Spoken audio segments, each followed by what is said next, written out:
Hello guys, welcome back to the Web Technologies course. So in today's class we are going to talk about the JSP. JSP is nothing but Java Server Pages. In previous class we are talking about the Java Servlet. So what are in Java Servlet we are having some disadvantages are there. For overcoming that particular disadvantages, so what we are doing, we are going for the Java Server Pages. Okay, so we are talking about the Java Server Pages in today's session. So once your session is completed, you will be able to understand the difference between the Java Servlets and the JSP. Okay, you will able to understand and you can differentiate the what is the difference between the Java Server Pages and the Java Servlets. Next, you will be able to understand the life cycle of the JSP. You will able to understand the life cycle of the JSP. And third one is that you will able to design and develop the dynamic web pages using the JSP.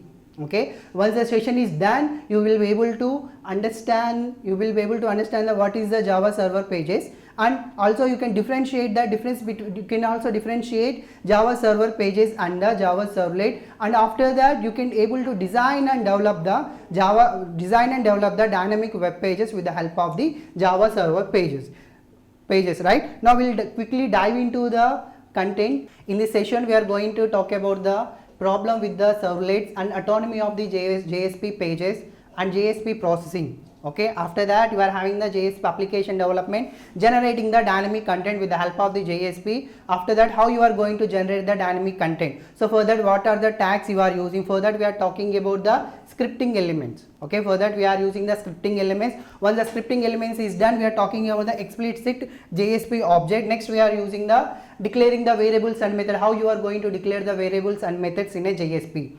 So next we are talking about the sharing the data between the JSP pages, how you are sharing the data between the two JSP pages. Okay, so next one we are passing the controls, we are passing the user controls between the pages. Okay, so what you are doing here, so how you are passing the data, so with the help of the JSP, so we are passing the user controls between the one page to the another page or between the JSP pages. Okay, that we'll see. After that we are talking about the JSP application design with the JDBC. Okay, so we are going to connecting with the database with the help of the JDBC connections or with the help of the JDBC drivers. Okay, once the JDBC connection is done, so we are going to develop the JSP application with the help of the MVC architecture. Okay, these are the topics we are going to talk in this particular JSP chapter. So first we'll see what are the problems with the servlet, and then why we are going and why we are talking about the JSP. Okay, so first we'll see. So in servlets, what we are having, servlet we are processing the request and generating the response. Okay, so your client mission is there. Client mission, what client mission is doing, always your client mission is sending some request to the server mission. Clear? Always sending some request to the server mission. Server, what the particular server is doing, server is receiving the request and it is processing the request and is giving reply back to the requested client. Okay, so here what we are doing here, so here we are implementing this particular client server model with the help of the Java Servlets. We are implementing this particular client model with the help of the Java Servlets. First what you are doing, your client mission is there. Your client mission is generating a request. Your client mission is generating a request and it is sending that particular request to the server mission. What your server mission is doing, server is always receiving the request from the client mission. Server is always receiving the request from the client mission. It will receive the request from the client mission and it will process the request and it will give some response back to the requested client. So here our servlet, what that our servlet is doing, servlet is taking the request and what is doing here it is processing that particular request. It processing that particular request with the help of the service method. With the help of the service method, what we are doing here, our servlet is processing that particular request. Once the processing is done, what we are getting here, we are getting some response, right? So with the help of that response, what we are doing here, we are taking that particular response and we are creating a response form and we are forming a response form and we are forwarding the response to the requested client.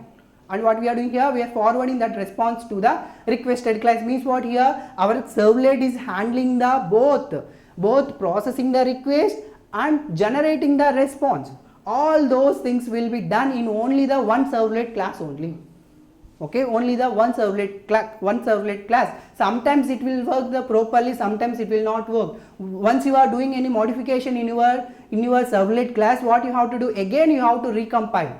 Again what you have to do, again you have to recompile, again you have to compile, then only your output will affect. Clear? So what I am trying to say here is, once you are doing any modifications in your servlet, you are doing any modifications in your servlet or in your server side, so what you have to do, again you have to recompile that particular servlet class. You have to recompile that particular servlet class, then only those effects will be those effect will be occurred in your web page. Okay, clear? Again and again what you have to do, again and again you have to recompile that particular servlet class. That is one more disadvantage here. And one more thing here is, here Java is required to maintain the all application information about all aspects. So we are developing this particular Java servlet with the help of the Java, right? So here your Java will take care all those application aspects, or we can say that Java will maintain the what are the information is required for your application. It will maintain all those application information will maintain by the Java. Clear? Clear? And one more thing, if any modifications are done in an application, what we are doing, we are recompiling that particular Java servlet. Once the compilation is done, then only all those effects will be occurred in your web page. Okay, so next one, the servlets are very good for normal application. The servlets are very good for developing a normal application or small application. Just you are communicating to the database and you are retrieving the data and you are displaying that particular data in your web page. Okay, so for that your servlets are very good. If you are developing a very big application, or you are using the big logics in your servlet, or if you want to communicate, if you are developing some large kind of application, your servlet is not good. It will handle only the small business logics. Okay, it cannot handle very big or a difficult. It will not handle the very big and difficult business logics. Okay, it can handle only the simple business logic, and it cannot handle the complex logics about the business. Okay, so the better is you can use the servlet only for the normal application. Less complexity application, less complexity business logic applications, you can use your servlets, or servlets are suitable for those kind of application. If you are using the large logic business applications, or you are having the large complex design application, for that your servlets are not suitable. And one more thing, if you are doing any modification in your servlet, or if you are updating that particular servlet, what you have to do, each and every time you have to update this particular descriptor. What is our descriptor? That web.xml. So whatever the information you are modifying, that information should be reflected in your descriptor file. It is a mandatory for your servlet. It is a mandatory for your servlet. These are the problems. For overcoming these problems, so what we are doing, we are going for the Java server pages. Okay, we are going for the Java server pages, or we can say that this is called the JSP. This is called the JSP. Okay, so JSP means what? Java server pages. Java server pages, and also we can say that this particular Java server pages also uses the Java language only. Okay, this particular Java server pages also uses the Java language. And one more thing you have to remember, so this particular Java server pages are the server side technology, or these are called the server side scripting language. Okay, why it is a server side scripting language? Because we are running this particular Java server pages inside the server. We are not running this particular pages, or we are not executing this particular Java server pages in a client machine. Clear? So we are executing that particular Java server pages inside the server machine only. With the help of the server machine only, we are executing this particular Java server pages. Okay, that's why we are saying this is called the this is a server side scripting language.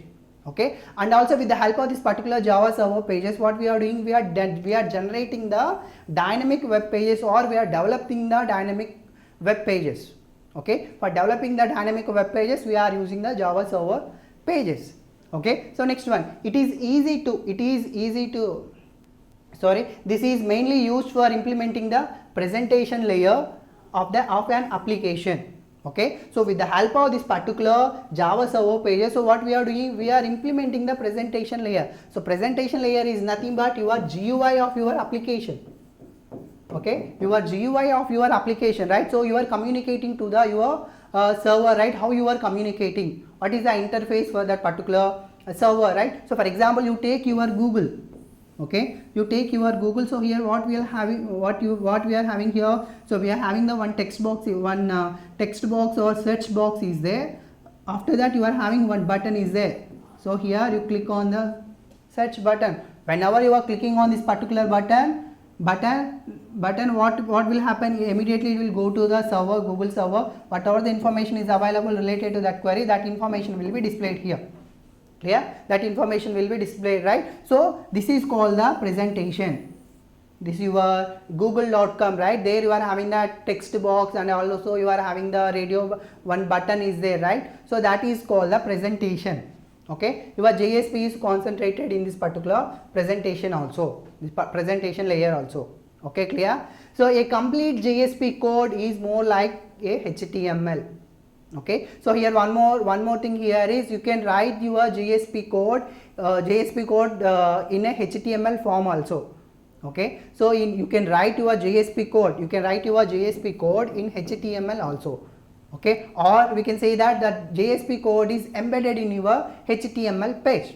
That particular JSP code is embedded in your HTML page. That piece of code, that your JSP piece of code is there, right? So whatever you are developing the application, that JSP code we can embed in this particular HTML page also. Embed in particular HTML page. Clear? And next one is the JSP is the extension of the web servlets. Okay, JSP is the extension of your servlets. JSP is the extension of your servlet, and every JSP page and every JSP page first converted into the servlet by JSP container before processing the client request. Clear? So here what we are doing here is, so about this particular point is JSP is the extension of your servlet. Okay, JSP is the extension of your servlet. Before generating the data, what this particular JSP will do, JSP will enter into the, first it will enter into the JSP container. Okay, first it will enter into the JSP container for processing the request. Once request processing is done, then only it will send the response back to the your client mission. Okay, then only it will send the response back to the client mission. Okay, so next we'll see one example here. So how your JSP is translating. Okay, how your JSP is translating, how that particular requested information is displaying in your web browser. So first what we are having, the one. Okay, so here our web client is there. So here what we are doing here is we are communicating to the web server. So with the help of the JSP files, we are communicating to the web server. How we are communicating? So here we are having the web client is there. In web client we are having our application is there. We are having the application. So we are communicating, or we are creating a request. For the JSP file, and we are forwarding that particular request to the web server. And here JSP file one folder is available. Or we can say, so here our JSP file is available here, and we are mapping that particular JSP file. If your JSP file is available, it will directly go to that particular JSP file. Okay, it will go to that particular JSP file, and here this particular JSP file will translate JSP code into the .java file. Okay, this particular JSP file, this particular hello.jsp is there, right? Your JSP code will be translated into the .java file, or we can say your JSP code is translated into the Java code. Okay, once your JSP code is translated into the Java code, after that what will happen here, one servlet will be created.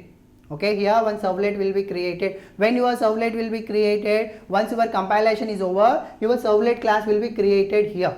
Okay, so try to understand here. So what I am talking here is, so here we are requesting for one JSP file, right? So that we are requesting for one JSP file. So first we are checking whether that particular JSP file is available or not. If the JSP file is available, so we are translating that particular JSP file into the Java code. Okay, so we are translating that particular JSP file into the Java code. Why we are translating particular file into the Java code? Because we are getting the data with the help of the Java servlet or servlet code. Okay, that servlet code is available in the Java. Clear? So for that only what we are doing, we are translating that particular JSP file into the .java file, or we can say that servlet source code. or we can say that that is called the servlet source code. That servlet source code is available in the Java file only. Okay, once your .java file is converted, now what we are doing here, now we are compiling that particular .java file for getting the servlet class. For getting the servlet class, what we are doing here, we are compiling that particular .class file, we are compiling that particular .java file, and finally we are getting the .class file. Clear? Finally we are getting the .class file, and what we are doing here, we are taking that particular response, and we are taking that particular response and we are forwarding that particular response to the HTML or that particular web client. Clear? We are forwarding that particular information to the web client. Before forwarding that particular information, what you have to do, so simply we cannot forward that particular .class file to here. So middle, what we have to do, we have to execute that particular page, we have to execute that particular .class file. Okay, we have to execute. After that, what we have to do, with the help of the delivery response, with the help of the some procedure, so we are delivering that particular information to the client page.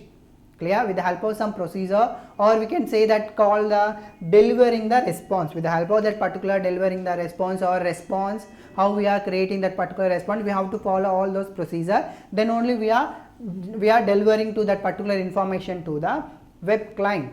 That may be the HTML file, or that may be the JSP form, or any kind of data. Okay, clear? So that is what we are doing in this particular JSP, or we can say this is called the processing of the JSP file.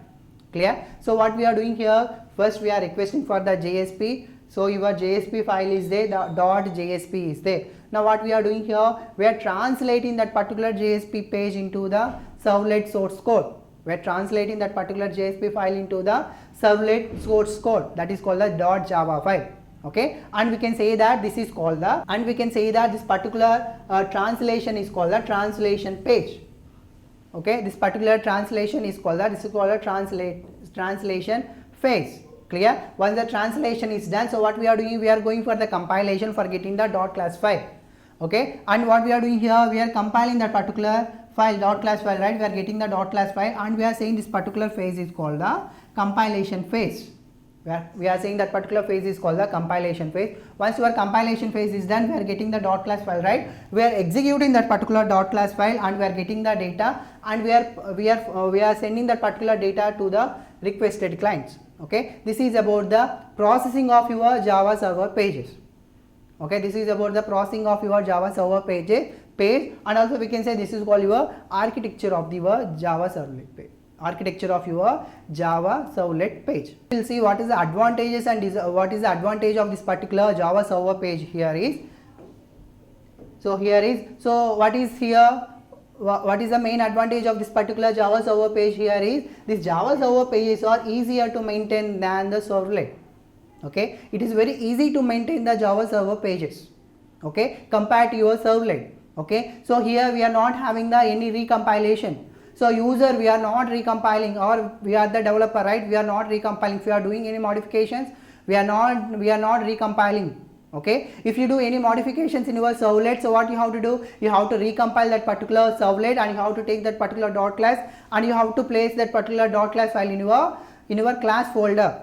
Okay, but here we are using the NetBeans, we are not doing all those things, but our NetBeans will do that particular process, right? If you are manual, if you are separately, you are using the Tomcat server, so what you have to do, you have to manually compile that particular .class file. You take that .class file and put that particular .class file in your class folder, then only your information will come. Okay, clear? So if you are not updating that particular .class file, you will not get the effective output. Clear? So that recompilation is not available in this particular Java server page. That particular recompilation is taken care by your server, or that particular server will process that particular compilation. Clear? That entire thing will be taken care by the server. Okay, and one more thing here, you have to remember here. So unlike our servlet pages, in servlet, what we are doing, we are writing the piece of code in our Java language. We are writing some piece of HTML code in our Java. Clear? Or we are embedding this particular HTML code in our Java, right? Why we are embedding? Because we are creating or we are constructing the response in the form of the HTML page. Clear? HTML page, right? So what we are doing here, whatever the construction of the HTML, all those tags will be available inside your out.println statement is there, right? There we are embedding our HTML code. Clear? But in our JSP page it is reverse. In JSP page it is reverse, but here your HTML page is available, your HTML tags are available. Inside that, if you want to display some server content, what we are doing inside that, we are writing some small piece of code about the JSP. We are writing some small piece code there, or we are using the JSP tags. Okay, with the help of the JSP tags, we are writing the servlet content inside that particular tag. Okay, in our servlet, in our Java, in our normal servlet programs, what we are doing, so we are writing that particular HTML code inside that particular Java methods or out.println. Inside that we are writing, right? But here inside that we are writing the Java code. Clear? That is the main difference between your servlets and the JSP page. And one more thing here is, with the help of this particular JSP, you can collect the user information. You can collect the user information with the help of the web forms. You can collect the user information, or whatever the user is entering into that particular page, that input information you can collect with the help of the web forms.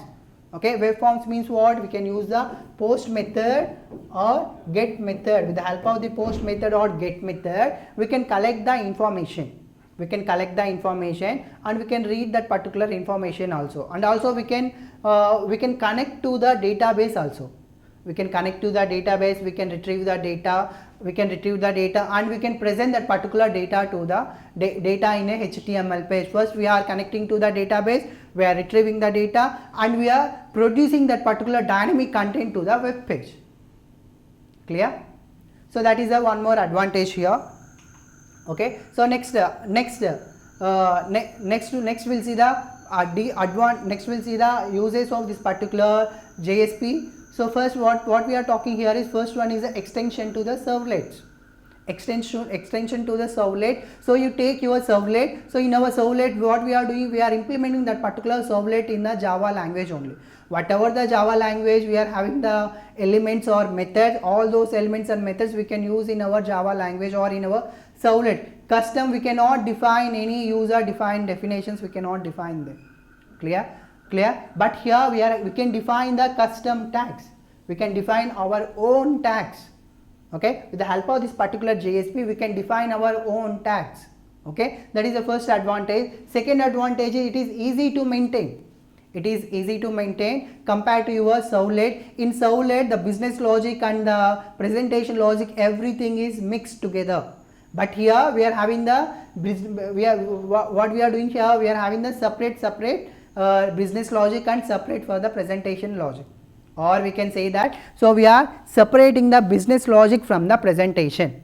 Okay, we are separating the business logic from the presentation. Okay, so next one is the next advantage or next feature is, this is the fast development. It is the fast development, no need to recompile and deployment. Okay, no need to recompile on deployment here. Clear? So here what we are doing in our servlet pages, in servlets what we are doing here, so if you are doing any modification, again and again we are recompiling, or we are taking that particular .class file and we are executing. Okay, so in our NetBeans also, so what it will do, so once you are save your .java file, it will execute the file, and there you are getting the .class file, right? Each and every time the .class file will be compiled, or that particular .java file will be compiled, then only you are getting the .class file. So based on the .class file only we are accessing, or we are doing the construction of the response, right? So there if you are doing any modification, you have to compile that particular page. But here if you are doing any modification, we are not compiling the page. Just your server will take care of that particular part. Okay, each and every time we need not to compile entire page.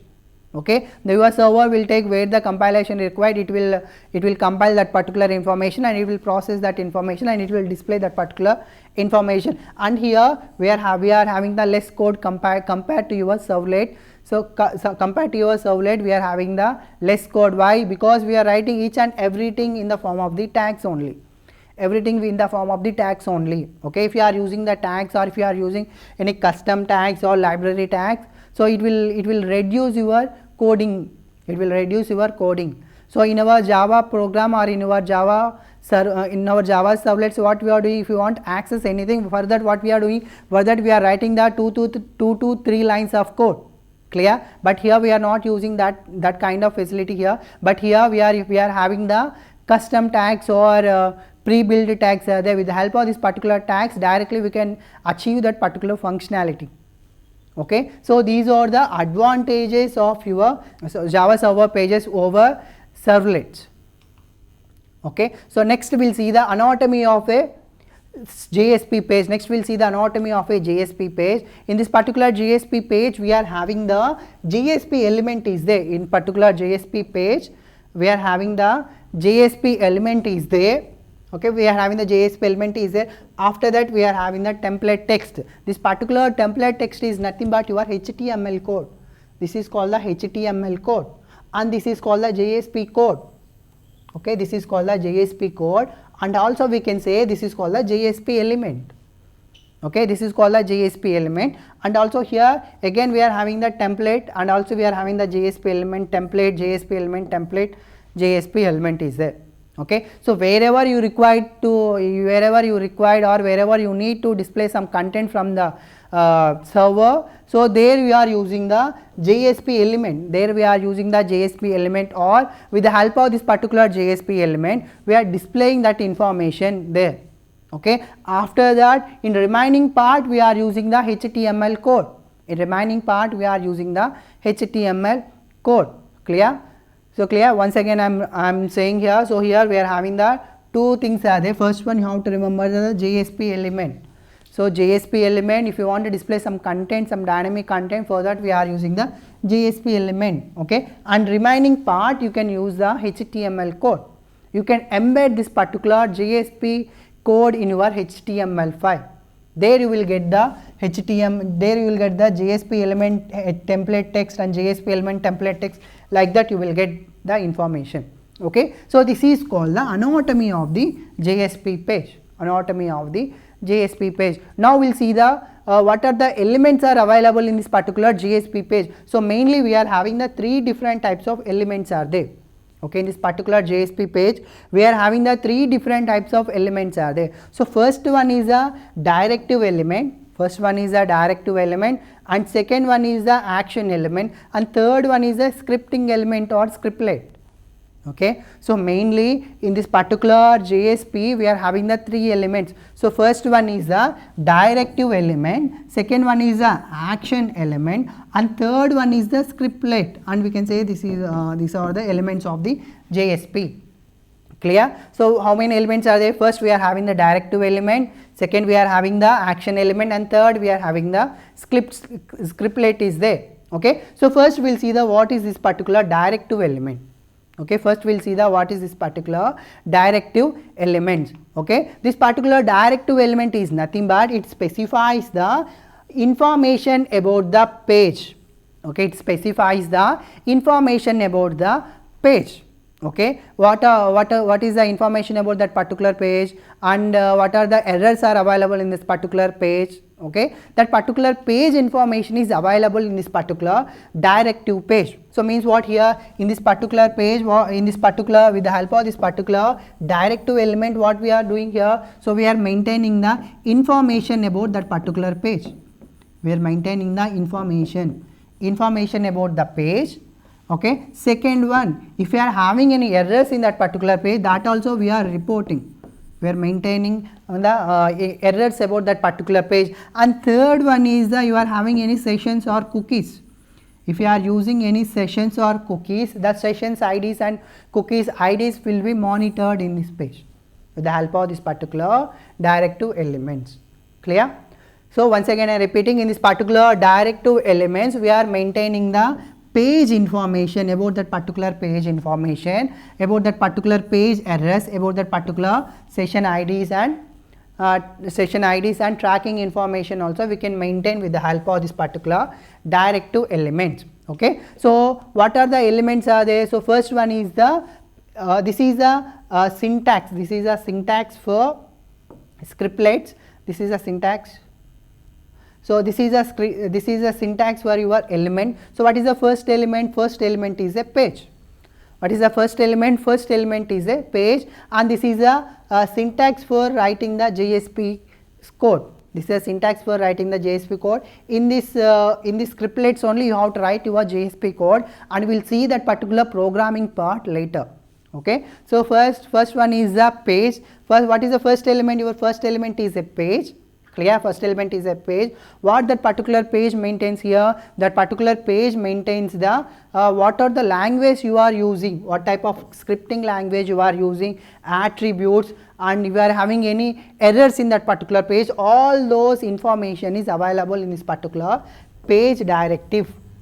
Clear? In this particular page directive, what we are maintaining here? So we are maintaining the attributes, we are maintaining the page attributes, and we are maintaining the what type of scripting language you are using, and also we are maintaining the buffering information. If any buffering required, that information we are maintaining in this particular page attribute or in this particular page directive element. Okay. So next one is the include is there. Include, one more element is the include element. So with the help of this particular include element, what we are doing here is, if you are required any files in your page, if you required any files in your page, or you want to import any directories in your page, okay, you want to import any directories in your page, for that what you are using? We are using the include element. Okay, we are using the include element. With the help of this particular include element, what we are doing here? We are including the pages, or we are including the directories. For those directories are required for your page processing. Clear? Page processing, for example, if you are using the packages in your Java language, right? So how you are using that packages in your Java language? You are importing that particular packages in your Java language, right? But here what we are doing, we are not importing, we are including that particular package with the help of the page with the help of the include directive. With the help of the include directive, what we are doing here? So we are including that particular packages in our JSP page. Okay. So next one is the tag library. So next one is the tag library. What is that particular tag library? Contains the tag library, declares a tag library, and it contains the custom actions used in the page. If you are using any custom actions, you are defining any actions, all those actions are maintained in this particular tag library only. In this particular directive elements, we are having the three elements. What are they? So first one is the page element is there. So this particular page element maintains the information about the pages. Information about the pages means what are the scripting language you are using, and what are the error information you are maintaining, and you are using the any buffer requirements is there. That information we are maintaining in this particular page directive. Okay. So next one is the include directive is there. In this particular include directive, what we are doing? So if you want any files in your JSP page, or if you want to import any libraries, so for that we are using the include directive. Include directive. Okay. So next one is the tag library. In this particular tag library, we are maintaining the this particular tag library contains the custom actions. What are the actions you are using in your page? All those actions are available in your tag library. This particular tag library. These are the elements are available in this particular directive element. Okay. So next we will see the action elements. Okay. Next we will see the action element. Action element means what? We are maintaining some actions, or we are performing some actions based on the information. Based on the information that is required at the exact time the JSP page requested by the client. Okay. So client is there, client is requesting some information at the exact time. Okay. In this particular time I want this information, or you simply what you are doing is you are going to your google.com and you are clicking on the button, immediately you are getting some information, right? Immediately you are getting that information. Clear? How you are getting that information? Your page is interacting to the server, and server immediately sending some response back. There what are the actions you are taking? Okay, in background what are the actions are required? All those actions are taken care by this particular action elements. All those actions are taken care by the action element. Okay, those actions are requested by the your client mission. Client is requesting for some parameters, or he is looking for the database. All those action parameters also available. Okay, so this particular action element is processing that particular request. In that particular request, if you are having the any database request is there, or if you in that particular request you are having any processing of the database or lookup of that particular database is there, that information also it will process. That information also it will process, or if any parameters are available for requesting some database or requesting some service, all those parameters are available in this particular action element. Or simply we can say what are the actions you required for what actions are requested by the client mission. If the actions are available in this particular server pages dot actions are that actions are implemented with the help of the response back. Okay, all those actions are taken care by this particular action element. All those actions are taken care by the action element. With the help of that particular actions, what we are doing, we are generating the dynamic content. Okay, we are generating the dynamic content and we are passing that particular dynamic content to the requested client. We are passing that particular dynamic content to the requested client. That information, that dynamic content, what we are doing here, whatever the actions are requested by the client. So what we are doing here, we are processing all those actions and we are sending that information, or we are generating some dynamic content and we are forwarding that information to the client mission. That related information, that actions related information, everything is maintained in this particular action elements.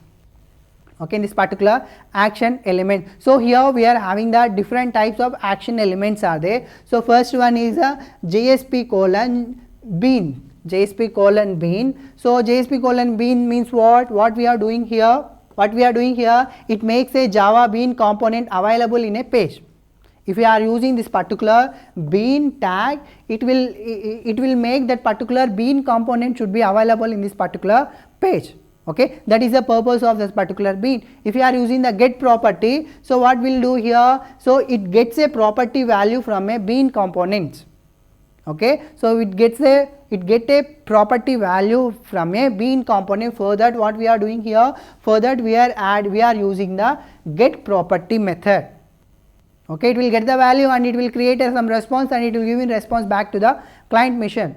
So for that we are using the get property. If you want to set any property, so for that we are using the set property.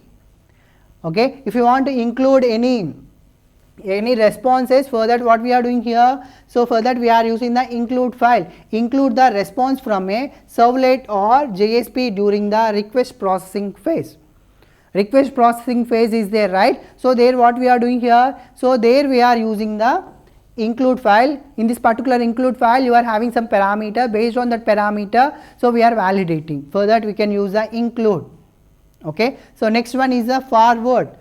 Okay, next one is the forward. Forward means what? We are forwards the processing of a request to a servlet.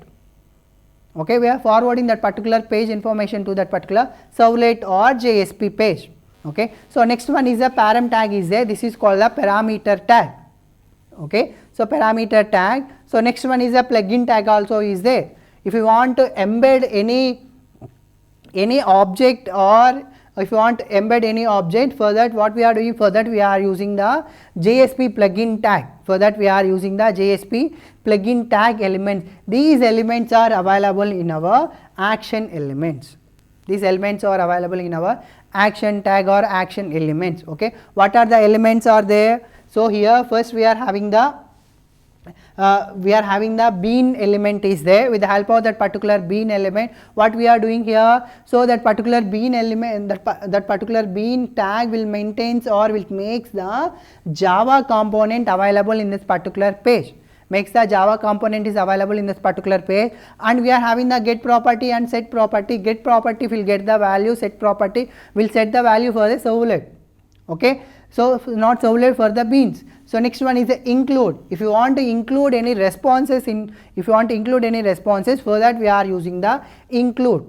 Okay, so from where you are including the responses, you are including the responses from servlet and the JSP pages. So next one is a forward page. If you want to forward the information to the servlet or JSP page, for that you can use the forward tag. Parameter tag also is there for passing the parameters. Okay, parameters for adding some values. So for that we are using the parameter tag. So next one is a plugin tag. Okay, so plugin tag means what? If you want to embed some objects, some kind of objects in your HTML page, for that we are using the JSP plugin tag. So okay, so these are the elements are available in our action element. Okay, so next one is a scripting element is there. So scripting element is very important here. In this particular script, with the help of this particular scripting element only, we are going to write our code. Okay, we are going to write our code. In this particular scripting elements, we are having the 3 more tags are there. What is the first one? First one is a scriptlet tag, second one is a expression tag, and third one is a declaration tag.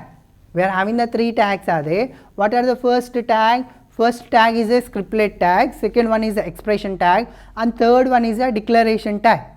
Okay, so what is that particular scriptlet tag? So the scriptlet tag is nothing but this one. This is a scriptlet tag. So if you want to write any code, if you want to embed any information in the form of the JSP, or Java code, if you want to embed in your HTML page, for that what we are using? For that we are using the scriptlet tag.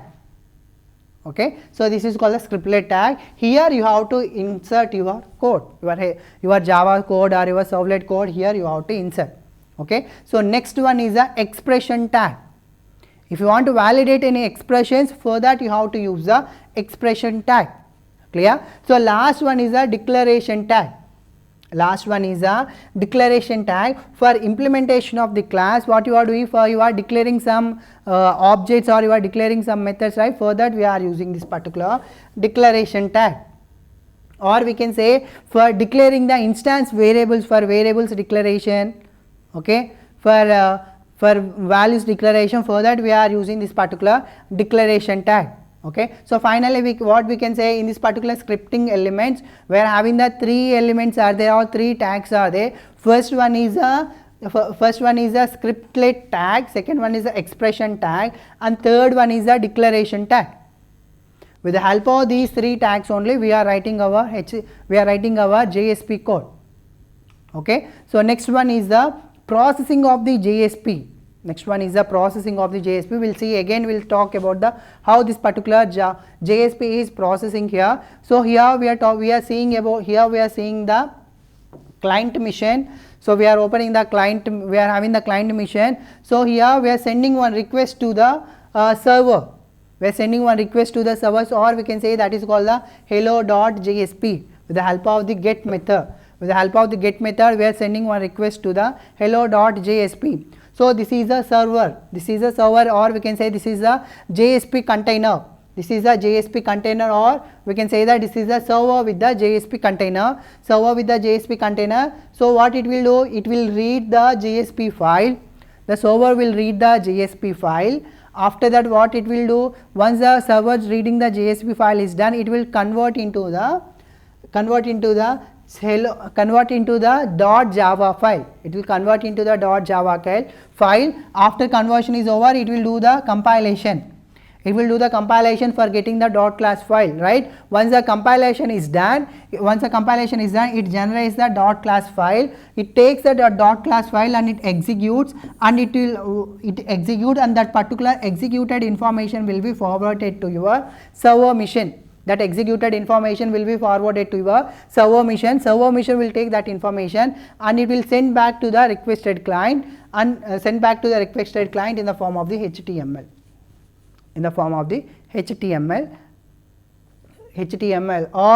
Or you can take this is the entire architecture of entire processing of your JSP file. Okay, so what we are doing here, we are web browser in real time. So what we are doing here, we are typing some our IP address 1.jsp. So immediately it will take the request and it will go to the 1.jsp page. That 1.jsp page, here what we are doing here, we are having the two phases are there. First one is a translation phase, second one is a compilation phase. Translation phase and a compilation phase. So what we are doing here, so we are taking that particular .jsp file and we are converting into the .jsp into .java file. After that we are compiling that particular .java file to the .class file, that is called the translation page. After that what we are doing, so based on that particular request, what we are doing here, we are processing that particular request and we are executing that particular .class file, and finally we are getting the information and we are forwarding that particular response to the requested client. This is about the JSP processing. This is about the JSP processing. In next coming sessions we'll see the JSP programming in detail.